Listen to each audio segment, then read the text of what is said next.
Bonjour, je m'appelle Valérie Gendre et je suis maître Reiki en Bretagne. Si tu veux en savoir plus sur mon travail, sur les stages que j'organise pour les 4 niveaux de Reiki et sur les chakras, et sur les soins que je donne en présence ou à distance, je t'invite à consulter mon site internet terre-reiki.fr. Avant de commencer cette vidéo, je tenais vraiment à vous remercier. Vous êtes de plus en plus nombreux à me suivre sur internet, sur YouTube, à me laisser vos commentaires, à vous abonner et à être pour moi une source d'inspiration. Parce que dans vos commentaires, vous suscitez des questions, vous me donnez des idées pour les nouvelles vidéos et vous êtes vraiment précieux pour moi. Vous me faites également les retours sur ce qui vous intéresse. Et ça me réjouit de savoir que ce que je partage ici vous aide dans votre pratique du Reiki.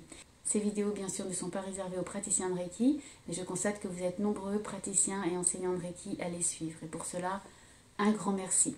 Et merci à toi, bien sûr, également, qui n'est pas initié au Reiki et qui suit ces vidéos pour découvrir ce qu'est le Reiki. C'est aussi le but de ces vidéos.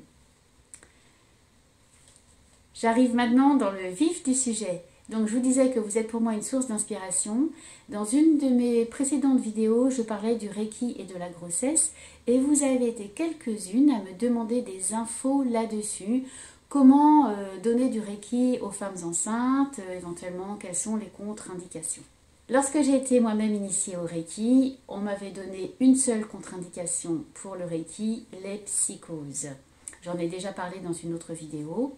Donc les psychoses sont vraiment une contre-indication définitive au Reiki, que ce soit paranoïa, schizophrénie, et également la bipolarité dans les formes aiguës de bipolarité. Et dans ma pratique personnelle, tu n'es pas obligé d'adhérer à ce point de vue, mais c'est ce que je fais désormais. Je déconseille le Reiki aux femmes enceintes de moins de 3 mois. Donc dans cette vidéo, je vais t'expliquer pourquoi. Et puis, je vais aussi t'expliquer comment je fais du Reiki aux femmes enceintes et quels sont les bienfaits du Reiki pour les femmes enceintes. Premier point, pourquoi je déconseille le Reiki pour les grossesses inférieures à 3 mois? Parce qu'une grossesse nouvelle de moins de 3 mois, c'est quelque chose de fragile. On ne sait pas si le fœtus va tenir, si la grossesse est solide. La nature, en fait, a prévu ça. Elle a prévu ce laps de temps de 3 mois pour prendre les mesures si jamais l'embryon n'est pas viable, s'il présente de graves difficultés, de graves troubles du développement. La nature va faire en sorte que la grossesse s'interrompe. Ce sont des interruptions naturelles de grossesse. Et le Reiki, étant une source de bienfaits, ne va pas venir interférer dans ce processus naturel. Ça veut dire que si la grossesse n'est pas viable, la nature va y mettre un terme. Et le Reiki ferait quelque chose de négatif s'il interférait et s'il faisait en sorte que la grossesse se maintienne, quoi qu'il en coûte, pour le bébé, pour l'enfant à venir. Je le répète, le Reiki c'est une source de bienfaits et ça veut dire qu'il ne peut pas non plus aller à l'encontre d'un processus naturel qui agit pour le bien de la personne concernée et en l'occurrence pour le bébé à naître. Cela signifie que si la grossesse est de toute façon condamnée à être interrompue parce que le fœtus n'est pas viable, elle sera interrompue. Et ce serait donc contre-productif que le Reiki fasse en sorte que la grossesse se poursuive. Je pense que tout le monde sera d'accord sur ce point. Cependant, si je fais une séance de Reiki à une femme enceinte de moins de 3 mois et que malheureusement cette femme perd son bébé, on est d'accord, elle le perd pour des raisons naturelles. Ça sera très compliqué pour moi de lui présenter cela comme un bienfait. Elle aura tout simplement trop d'émotions, de tristesse, de déception pour accepter que je lui présente cela comme un bienfait. Et évidemment, je comprendrai ça et je serai bien incapable de présenter ça comme un bienfait. Et cette personne aura toujours un doute. Que se serait-il passé si je n'avais pas fait de séance de Reiki? Est-ce que c'est la séance de Reiki qui a déclenché cet avortement naturel? Elle aura ce doute concernant le Reiki. Et moi, en tant que praticienne de Reiki, je ne serai pas à l'aise par rapport à ça. Et je ne veux pas vivre ce genre de situation. Donc on va dire que ça peut être tout simplement par lâcheté aussi, que je ne souhaite pas faire de Reiki à des femmes enceintes de moins de 3 mois. Eh bien cette lâcheté, je l'accueille, je l'accepte. Elle fait partie aussi du spectre des émotions que je suis amenée à vivre dans ma vie. Je ne renie pas cette émotion, je l'écoute, je m'écoute. J'écoute ce qui est acceptable pour moi et ce qui ne l'est pas. Et cette situation que j'évoque, qui peut arriver, n'est tout simplement pas acceptable pour moi. Je me préserve donc en conseillant aux personnes enceintes de moins de 3 mois qui viennent me consulter de décaler leur séance de Reiki après ce fameux délai des 3 mois. Et lorsque ce délai des 3 mois est passé, alors là, je les accueille avec joie, avec plaisir, et quelle que soit la facilité avec laquelle elles vivent leur grossesse. Une grossesse, quand tout se passe bien, c'est quelque chose de merveilleux. Et parfois, c'est plus difficile. Donc parfois, on est alité, on ne peut pas bouger.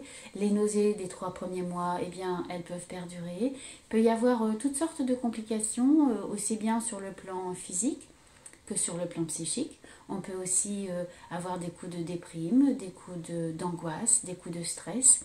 Et pour tout cela, bien évidemment, le Reiki est bénéfique. Alors, très concrètement, comment faire lorsque tu reçois une femme enceinte?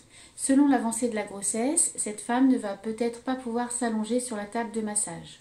Si c'est le cas, tu vas l'installer sur une chaise, tu vas l'installer dans un fauteuil le plus confortablement possible et tu vas pouvoir faire le Reiki sur la chaise ou sur le fauteuil. Je fais une petite aparté.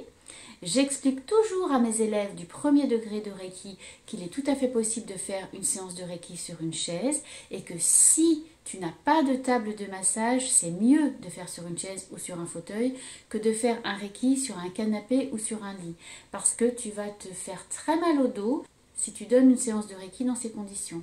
La personne qui reçoit le Reiki, elle va être parfaitement bien installée sur le canapé ou sur le lit, mais c'est toi, en tant que praticien, praticienne de Reiki, qui va te faire mal au dos. Donc, j'en profite pour rappeler qu'on peut faire une séance de Reiki sur un fauteuil et c'est aussi efficace. J'adore les séances de Reiki sur un fauteuil parce que je trouve que c'est très ergonomique. La personne est assise et je suis debout. Les premières positions, les positions de la tête, les positions jusqu'à la gorge, voire les positions jusqu'au cœur, c'est parfaitement confortable. Et ensuite, lorsque je vais descendre, je m'assois sur une chaise ou sur un tabouret. Et lorsque vraiment je suis au pied, là, je vais m'asseoir sur une toute petite marche pour être confortablement assise devant les pieds de la personne. Ce que j'aime dans les séances assises sur chaise, c'est que j'ai une main à l'avant du corps de la personne, une main à l'arrière, mes mains descendent et c'est fantastique. J'ai déjà eu l'occasion de l'évoquer dans une autre vidéo, je m'en souviens. Les séances de Reiki sur chaise, ce ne sont absolument pas des séances bas de gamme, ce sont des séances magnifiques. Donc, c'est tout à fait ok si la personne ne peut pas s'allonger. Parfois, la femme enceinte, elle peut s'allonger sur le dos, mais elle ne peut pas s'allonger sur le ventre. Donc là, bien, tu vas faire toute la séance sur le ventre en imaginant dans certaines positions que le Reiki va sur le dos de la personne. Quand tu fais une séance de Reiki à distance, le Reiki peut voyager sur des milliers de kilomètres. Donc bien évidemment, quand tu fais une séance de Reiki en présence, le Reiki peut faire 20 ou 30 cm de plus. C'est vraiment pas gênant. Donc par la pensée, tu vas diriger l'énergie Reiki. Alors certains vont me dire, tu dis toujours qu'il ne faut pas guider le Reiki. Il ne faut pas brider le Reiki par l'intention qu'on y met. Ça veut dire que si cette femme enceinte vient te voir parce qu'elle a des nausées, ne te limite pas aux nausées. C'est ça que ça veut dire, de ne pas guider le Reiki par notre intention. On canalise l'énergie Reiki et on la laisse aller là où le Reiki a besoin d'aller. Ça ne veut pas dire que grâce à nos mains, grâce à nos yeux, on ne va pas diriger le flux d'énergie Reiki sur tel ou tel endroit de la personne. On va traiter la personne globalement. Nos mains vont faire un voyage sur le corps de la personne. Donc à ce titre, on va diriger en quelque sorte l'énergie Reiki. Mais on n'empêche pas l'énergie Reiki d'aller là où elle veut pour le plus grand bien de la personne. J'en veux pour preuve que parfois mes mains sont sur les genoux de la personne et qu'elle va me dire qu'elle ressent mes mains posées sur son ventre alors que mes mains ne sont plus sur le ventre. C'est tout simplement parce qu'elle a besoin de cette énergie Reiki à cet endroit. Mes mains peuvent être à un autre endroit et l'énergie Reiki est ailleurs. Donc, même si nos mains font un voyage et que par la pensée, on va imaginer que l'énergie Reiki passe dans nos mains et sont donc à certains endroits du corps de la personne, on reste dans cette idée globale de laisser au Reiki toute la possibilité d'agir là où il doit agir, toute la latitude pour aller là où il doit aller. Donc la femme enceinte, elle va peut-être rester sur le dos et toi tu vas traiter l'ensemble de son corps et de sa personne, l'ensemble de son énergie de cette façon-là. Dans d'autres cas, la femme enceinte ne peut même pas rester sur le dos. Elle peut être allongée, mais sur le côté, parfois en chien de fusil ou elle-même en fœtus. Bien, tu vas vraiment la laisser s'installer comme c'est bien pour elle. Et en fait, tu vas voir que c'est assez facile, et c'est même très pratique, de traiter une femme enceinte lorsqu'elle est allongée sur le côté. Parce que du côté du ventre, eh bien, tu vas traiter la face avant, et ensuite tu vas passer de l'autre côté de la table pour traiter la face arrière, tout l'arrière du corps. Ça va être très simple. Donc voilà pour les positions. Donc soit sur une chaise, soit sur le dos, soit sur le côté. Ça peut être aussi un mélange des deux. La personne peut commencer à allonger sur la table, finalement ça devient difficile, elle va venir s'asseoir, ou inversement, tout est possible. Le flux de l'énergie Reiki ne s'interrompt pas parce que la personne change de position. Sois tranquille par rapport à ça. Le Reiki s'adapte, il faut que ça soit le plus confortable possible pour la personne qui reçoit le Reiki, et en particulier pour une femme enceinte. Qu'elle se sente choyée, coucounée, ça c'est hyper important. Et toi, tu es là pour ça, pour qu'elle ressente cette énergie d'amour et cette énergie d'enveloppement dont elle a besoin. Et pour ce qui est du déroulé de la séance, ça va être exactement comme une séance normale, c'est-à-dire que si tu as un protocole très établi, tu sais exactement, quelle que soit la personne que tu reçois, les positions que tu vas adopter, tu peux garder ces positions-là. Si tu laisses faire ton intuition dans une séance de Reiki, tu vas également faire ton intuition et tu vas voir probablement que très vite tes mains seront attirées vers le ventre de la femme enceinte, parce qu'il est bien évident que quand tu donnes une séance de Reiki à une femme enceinte, tu traites cette femme et tu traites son bébé. Et il est important que tu lui précises bien cela. Parce que toi, tu es spécialiste du Reiki, mais la personne qui te consulte, pas forcément. Donc il faut qu'elle prenne conscience que c'est elle et son bébé, bien sûr, qui vont recevoir l'énergie Reiki. Là où l'intuition est importante et donc l'expérience est importante, c'est que quand on a quelques années de Reiki derrière soi, on peut ressentir lorsque le bébé a suffisamment d'énergie Reiki.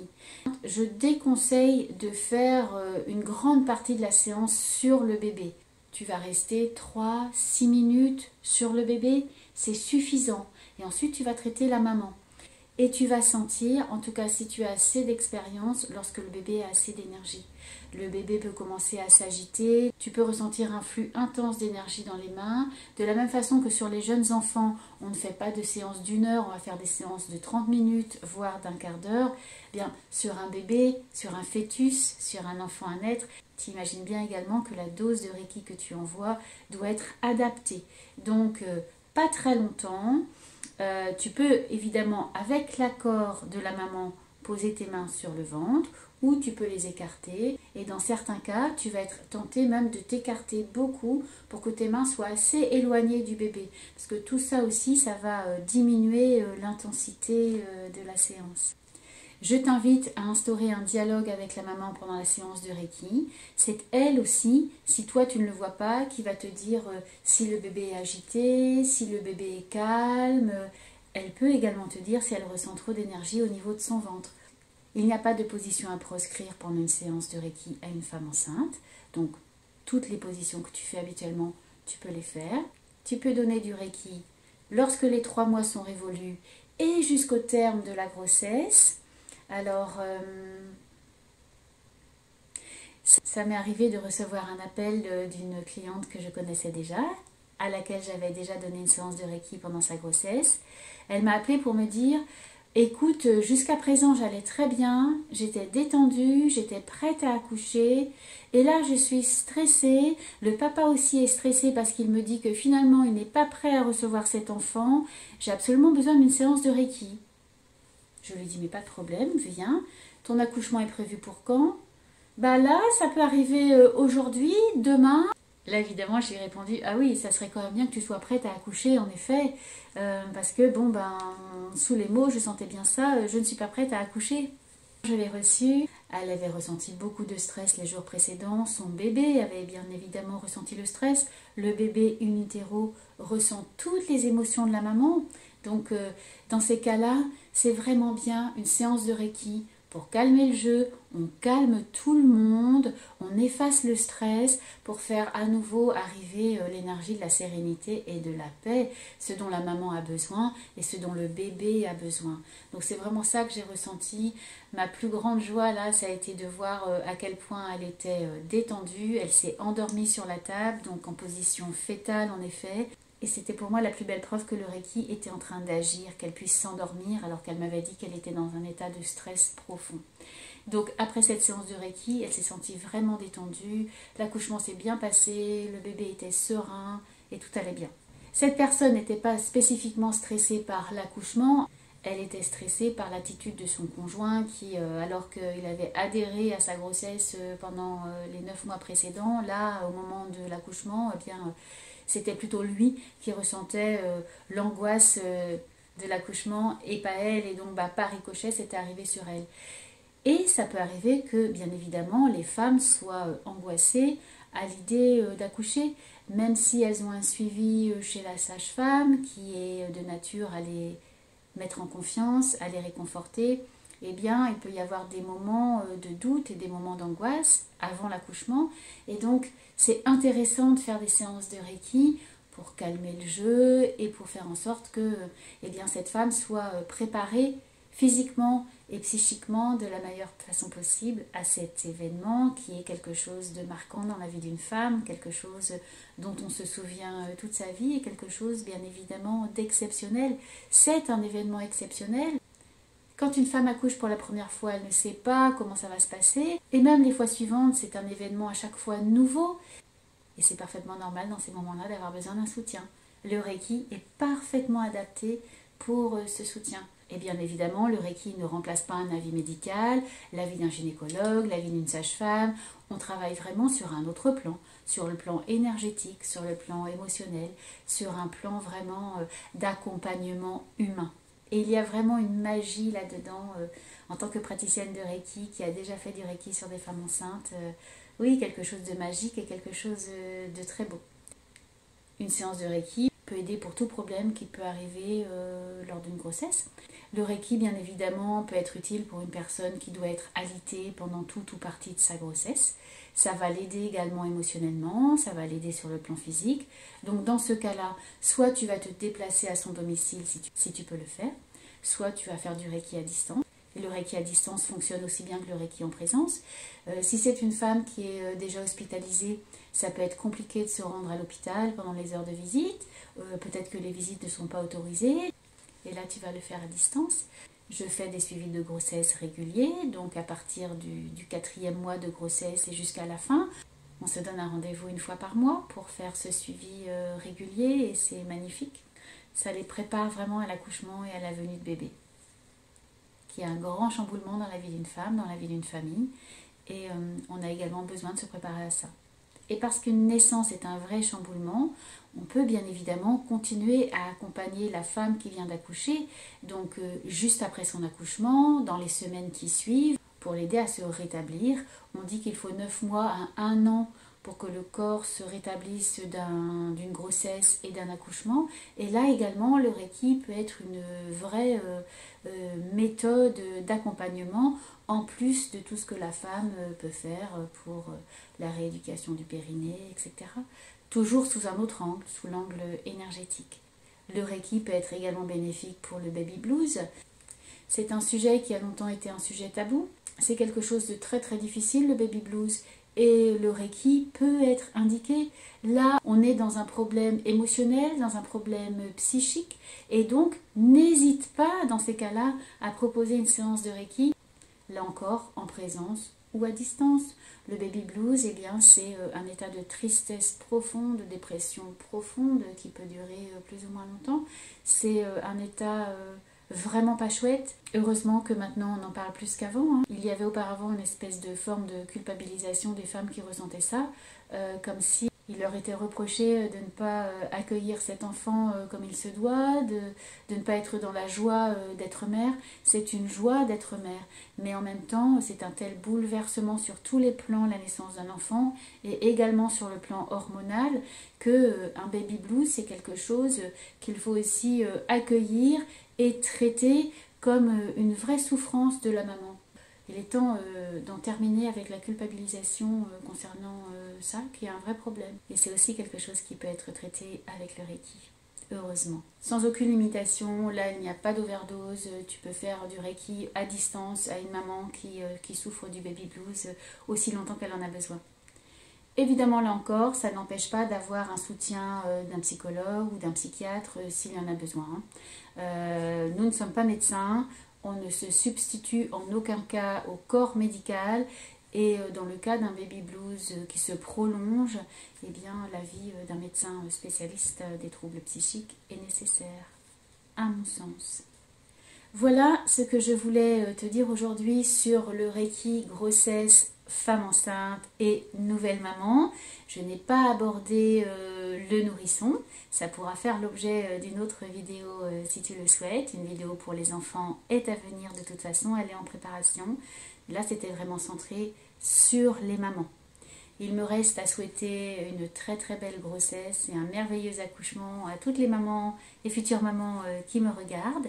Et puis, si tu es praticien, praticienne de Reiki ou si tu es simplement cliente de Reiki, n'hésite pas à laisser tes commentaires sous cette vidéo.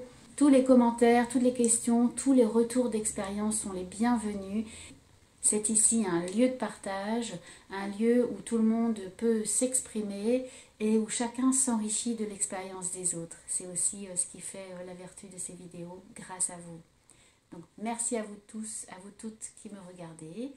Et je vous dis à bientôt pour une nouvelle vidéo. Namasté.